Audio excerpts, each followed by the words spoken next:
Joining me right now to talk more about all of this here in Las Vegas, the Director of Research at Context BH Capital Management, Yaron Brook. Yaron, good to see you. Thanks so much for joining us this morning. So the president now says he plans to slap the highest level of sanctions on Iran. That includes companies, banks that are doing business with Iran. What's your take on the impact and your reaction to all of this? Well, first, I think it's terrific. I think you can't have a real deal with a regime like the Iranians. They were going to cheat, whether they've cheated already or whether they're going to cheat in the future.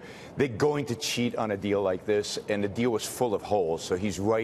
This was an awful deal. How you actually manage this now with the Europeans disagreeing, so the Europeans not imposing sanctions and the U.S., yes, imposing sanctions. What do we do when European companies deal with Iran? Do we actually go after these European countries? Do we actually go after companies that are doing business in the U.S. and in Iran and domiciled in our allied countries of Europe? No. That is going to be the real test of these sanctions. And if the United States is the only country with sanctions on Iran, then it's going to do nothing. And of course, the long-term strategy question here is, what if Iran restarts its nuclear program? Which they've threatened already. Which they've threatened already, and I wouldn't be surprised if covertly they're already doing. I don't trust these inspections. So if they're already doing covertly, what do? Is there a long-term strategy of how to deal with this regime? And actually, ultimately, I don't see how you deal with Iran without replacing that regime. No, I want to ask you about that, because that's what's next is the question now. They have 90 or 180 days to wind down the ties before risking penalties. So you mentioned some of the companies and individuals, like an Airbus. Yep. This is a European jet maker. They have business with Iran. Boeing will stop. That's an American company. But will Airbus? What do you think? I don't see it happening. Yeah, and then the question is, so I think first the Europeans will try to call the Americans on it.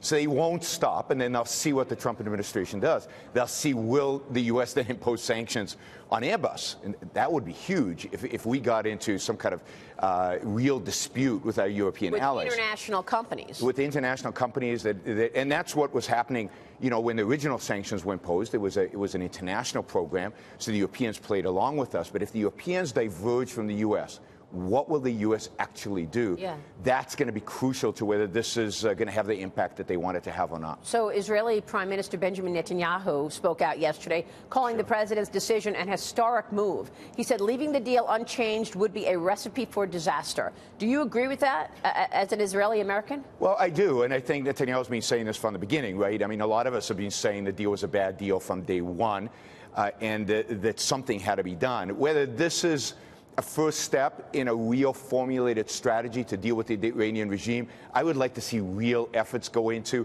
fermenting an internal revolution in Iran. I think that is the real end game here, is to replace this regime with a more moderate regime, a real pro-Western regime, which I think there are a lot of people in Tehran who are really pro the West. Yeah. We just need to encourage them. One of the failures of the Obama administration was in 2009 not supporting the uprising that seemed to be happening in Iran and was crushed. So hopefully this administration has a plan to actually help promote that. And by the way, that really, the President Obama's plans really alienated our friends throughout the Middle East by pulling out of Iraq, by not supporting the uprising that went on in Iran. And it emboldened the Iranians, right? It sure did. So and the what terrorists. happened, and I would even go back to the Bush administration. Look, the Iraq war at the end of the day turned out to be a massive failure, because we handed Iraq to the Iranians. So Iran now controls Iraq, Syria, through Hezbollah, it controls Lebanon.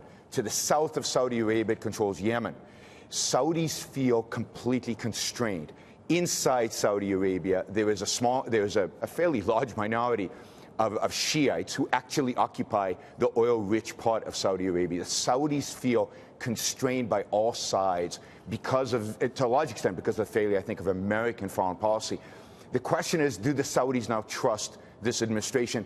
Should we trust the new regime in Saudi Arabia? There's a lot of newness to this relationship. Remember, the Saudis fund most of the madrasas, most of the schools in which the terrorists ultimately come from, right? ISIS, Al-Qaeda, at the end of the day, are Saudi creations. So do we trust this new administration in Saudi Arabia to really clamp down on that? I mean, the Middle East, as usual, is a mess. It's a minefield.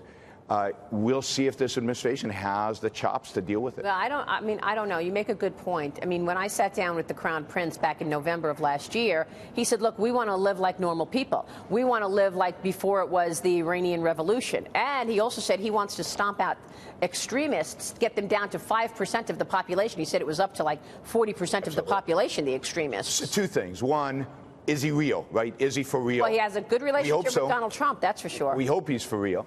And second, does he survive, right? The last guy in the Middle East to say those kind of things was Sadat.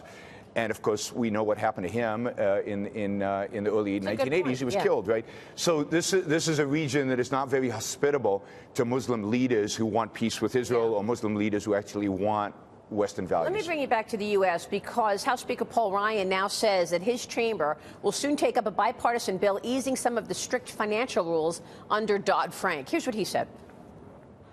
We've got an agreement to be moving different pieces of legislation, so we will be moving the Dodd-Frank bill. We're also going to be moving in the Senate a package of bills that we think will actually add to this, that the Financial Services Committee has acted on as well. As an investment professional, your take on that? Oh, this is terrific news, particularly for those of us invest in small community banks. This is good news for the small community bank space, which is a very large space. If it's the largest sector in the U.S. In the stock market, a small community banks. Right. And this is what's being freed up. This is not a bill that is deregulating anything with the large banks. This is all focused on the smaller, medium-sized community and regional banking. Yeah, because the smaller banks should not have the same regulations that they face as like a J.P. Morgan. Well, I would argue different that sizes. The banking space is way overregulated. It was way overregulated before the financial crisis, and it's even worse today. Yaron, thank you so much. My Great to see pleasure. you. Anytime. Yaron Brook joining us there.